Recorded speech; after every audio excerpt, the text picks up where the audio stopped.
हुड्डा से ये पूछो कि तैने बहुत जोर लगा के ये कहा था कि मैं मुख्यमंत्री बनूंगा, अब ये बात कहनी बंद क्यों कर दी? पहले तो ये पूछो उससे कि तैने तेरी जबान जो बदल क्यों ली। तू तो रोज़ ये कहता था कि अगला मुख्यमंत्री मैं बनूंगा। तू रोज़ तेरे साथियों से बयान दिलवाता था कि मैं ही मुख्यमंत्री का दावेदार हूँ, मैं मुख्यमंत्री बनूंगा, बाकी कोई तो बन ही नहीं सकता। अब उसकी भाषा में तब्दीली क्यों? अब ये क्यों कहता है कि ये फैसला सेंटर करेगा? सारे फैसले जो है कांग्रेस पार्टी के सेंटर करेगी। भूपेंद्र सिंह हुड्डा तो केवल इस तरह की बात कह करके अपनी जेब मिटाते हैं। ये इस तरह के बयान दे के भी वो भाजपा की मदद करना चाहता है, लोगों में एक भ्रम पैदा करना चाहता है कि मैं इस तरह के बयान दूंगा तो उससे भाजपा को फ़ायदा मिलेगा। ये राजनीति है उसकी, भाजपा से मिला हुआ है, भाजपा को ताकत देने की काम करता है हर वक्त। आपने इस विधानसभा के सेशन में देखा नहीं, कितना अहम इशू था नू का, जो है हमारे प्रदेश का भाईचारा तोड़ा जा रहा था सरकार की तरफ से। मुख्यमंत्री का खुद का एक बयान था कि इसके पीछे बड़ी साजिश है। हम तो सारे चाहते थे उस साजिश का पर्दाफाश हो, मुख्यमंत्री जवाब दे इस बात का विधानसभा में। और उन्होंने ये कह दिया कि ये कोर्ट में पेंडिंग है मामला।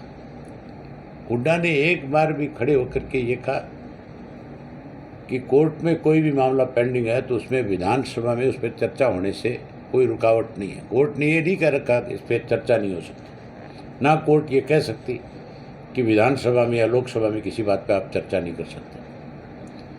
क्यों नहीं इसने चर्चा कराई? क्यों अपने इन तीनों मुसलमान एमएलए को ये कहा कि तुम्हारे में से कोई भी एक भी इस इशू पे बार कोई बयान नहीं दोगे? इसका मतलब सरकार का बचाव कर रहा है, सरकार के बचाव में लगा हुआ है। आज भी ऐसे बयान दे करके सरकार को मदद करने में लगा हुआ है।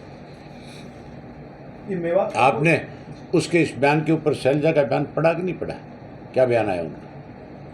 उन्होंने बड़े साफ शब्दों में कहा है कि हमारे यहाँ चीफ मिनिस्टर का फैसला भी सेंटर की गवर्नमेंट करेगी और हमारे यहाँ इंडिया का फैसला भी हमारी जो सेंटर की जो लीडरशिप है वो करेगी। हुड्डा जी से पूछो, श्री तू तेरे लड़के की टिकट लाएगा कि नहीं, ये बता नहीं पहले। और बात तो बाद की है, 10 टिकटों को छोड़ बहुत दूर है तेरे लिए, तुम अपनी एक टिकट की बात करके। तो आपकी बात कहाँ तक चली है? नीतीश से बात हुई है या खड़गे जी से बात हुई? आप कोई और बात करो मेरे साथ है क्या? किस तरह का सवाल भूपेंद्र हुड्डा से पूछते पूछते नीतीश से, गडकरी से? वो तो जब आएगा समय तब होगी बातचीत इन सब चीज़ों पे। अभी तो इंडिया का गठबंधन जो है वो आपस में एक मीटिंग कर रहा है, बातचीत कर रहा है कि हमें आगे कैसे कैसे बढ़ना है। अभी बहुत सारी चीज़ें हैं, ना आपकी जल्दी से कुछ हो सकता, ना मेरे बताने से कुछ हो सकता। अबे जी, मेवात के लोगों सब चीज़ों पे समय लगेगा। आज़ादी में भी लड़ाई लड़ी है, लेकिन आज का वक्त ऐसा कि कुछ पॉलिटिकल लोग मेवात को हरियाणा से अलग थलग करने की बातें कर रहे हैं, नफरत के बयान जारी किए जा रहे हैं। इसको क्या समझते हैं आप? उन्होंने बहुत प्रयास किया भाजपा ने इस चीज़ के लिए। मैंने सारी जानकारियाँ जुटाई वहाँ की, और आप भी इस चीज़ की जानकारी ले सकते हो। जो उस यात्रा में शामिल लोग थे उनमें पलवल जिला और आपका मेवात जो है वहाँ से कोई नहीं था। टोटल 12 के लोग थे। आरटीओ के द्वारा बसें पकड़ी गई। आरटीओ ने बसें पकड़ करके जो पेड वर्कर थे इनके आरएसएस के, उनको बसें दी गई। उसमें कोई बजरंग दल का व्यक्ति नहीं था।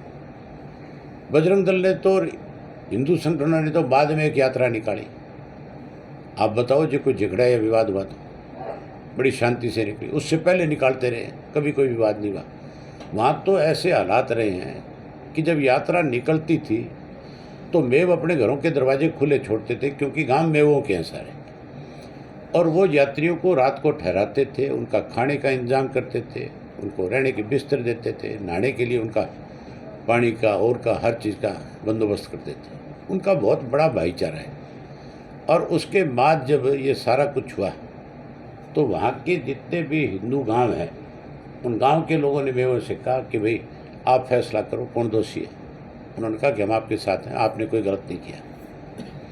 ये बीजेपी का, इस सरकार का खेल था, बीजेपी का भी नहीं। ये मनोहर लाल खट्टर का षड्यंत्र था, वो इसमें सफल नहीं हो पाया।